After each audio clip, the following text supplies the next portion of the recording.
خوای گەورە و میهرەبان ڕۆژوو مانگی ڕەمەزانی هەموو لایەک قبوڵ بێ ئینشەڵڵا. ئەمڕۆ لە دوای 4 ڕۆژ بە ڕۆژوو بوون بە سوپاسەوە شارە زولخێرات هات ڕۆژووی 250 خێزانی کەم ئەندامی شکان وەکو دابینکردنی یەکەمین ژەمی مریشک بۆ 250 خێزانی کەمەندام.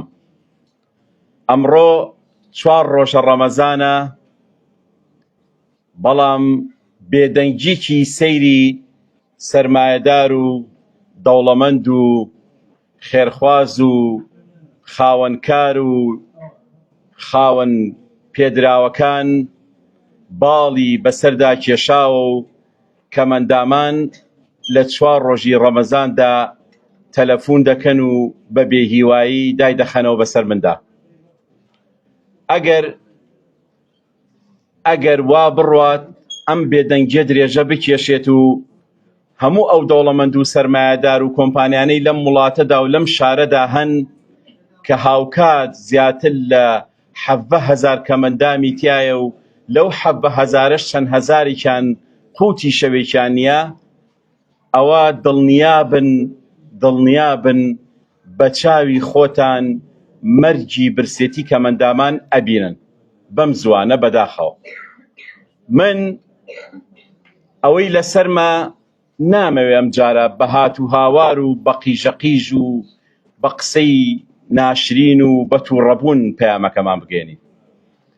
ئەم ساڵ جیاوازتر خۆمان کەمەندامان برسین، موچە دوا کەوتووە، وەزعێکی خراپیان هەیە، بۆیە ئومێدەکەین ئەم بەستەڵێکی بێدەنگیە لەلایەن دەوڵەمەند و خێرخواز و سەرمایەدارەکانەوە بشکێنرێت.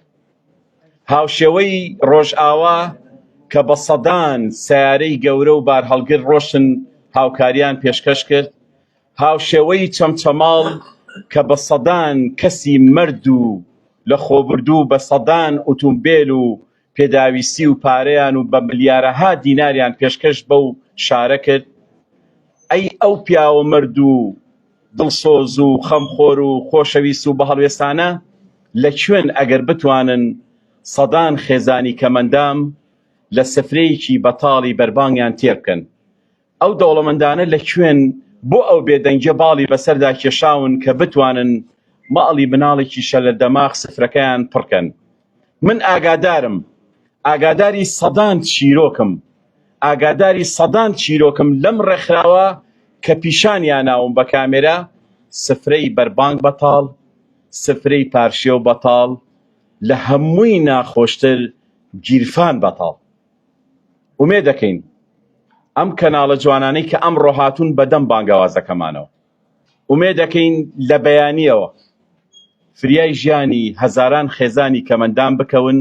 چه فەرقی هەیە تۆ لە یەکەم ڕۆژی ڕەمەزان برسی بیت، یا لە دەهەمین ڕۆژا برسی بیت، یا لە کۆتاییەکەیە برسی بیت؟ برسێتی هەر برسێتیە. مناڵێکی کەمەندام چوزانێ برسێتی چییە، چوزانێ نەبوونی چییە، چوزانێ بێپارەی چییە، چوزانێ باوکی پاری پێ نییە، چوزانێ موچە دواکەوتن چییە، چوزانێ دزین چییە؟ ئەو پاری ئەوێ، ئەو خواردنی ئەوێ، ئەو بە ڕۆژووە. ئەخر ناکرێتەوە کەمەندامێک پارەی 1000 دیناری لۆقمە قازی پێ نەبێت، ناکرێت پاری شەربەتێکی پێ نەبێت، ناکرێت 4 ڕۆژ ڕەمەزان ڕۆژ بێ ئەی هاوار کیلۆیە مریشکی نەکڕی بێ بۆ ماڵ و مناڵەکەی. واز لە گۆشت هەر بێنن کە ناتوانێت هەموو موچەی کەمەندامان بەشی 3 کیلۆ گۆشت ناکا، بەڵام کیلۆیە مریشکی نەکڕی بێ بۆ سفرە و خوانی ماڵەکەی. ئەی ئەمە ڕێکخراوەکانیشمان چی ئەگەر ئەم پەیامە نەگەێنی؟ بۆی ئومێدەکەم، هیوادارم ئینشاڵڵا لە بەیانیەوە کەناڵەکان کارێ بکەن، ئەمە تەنها وەکو سەردێری هەواڵێک نەڕوات، کارێ بکەن لەسەر ژیانی کەمەندامان. هاوشێوەی ڕۆژئاوا، هاوشێوەی چەمچەماڵ، هاوشێوەی شارەکانی تر کە لێ قەومانیان بەسەرهاتووە، بەڕاستی ئەمەش لێ قەومانە بۆ کەمەندامان، بەڕاستی برسێتی لێ قەومانە. تۆ 30 ڕۆژی ڕەمەزان بەسکی بەتاڵ بگری، چ لێ قەومانە لەوە لێ قەومانتر خراپتر؟ چ نەهامەتیەک لەوە نەهامەتیتر خراپتر؟ من پەیامەکەم گەیان، مع الرسول إلى البلاغ. خوا شاهدە، ئێوە شاهید بن. ئەوە من پەیامی کەمەندامانم گەیان ئیتر ئەم مانگە من قسەیەک ناکەم ئەوی تری بەجێڵم بۆ هەموو ئەو ملیاردێر و سەرمایەدار و کۆمپانیا و دەوڵەمەنداری کە لەم شارەدا هەن هەڵوێز بتانگرێ غیرەت بتانگرێ خوا لە خۆتان ڕازیکەن بە هەشتەکەی بکڕن و خەڵکیش لە خۆتان ڕازیکەن زۆر سپاس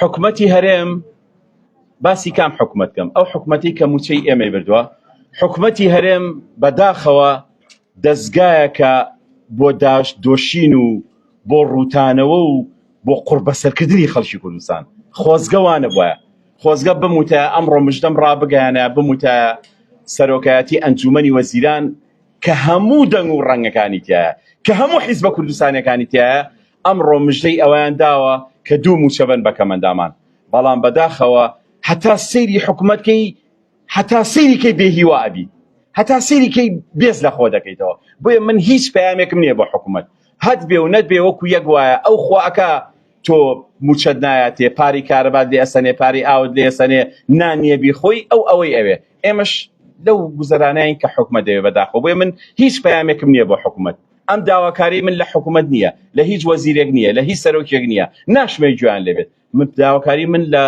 خەڵکی خێرخواز و دەوڵەمەند و سەرمایەدار و بە ویژدان و خاوەن ئەخلاقە کە ئێشتا ویژدان و ئەخلاقێکی تیاماوە سپاس دەستان خۆش ئەوەش خەڵکێکە خۆتان نتوانن قسەیان لەگەڵ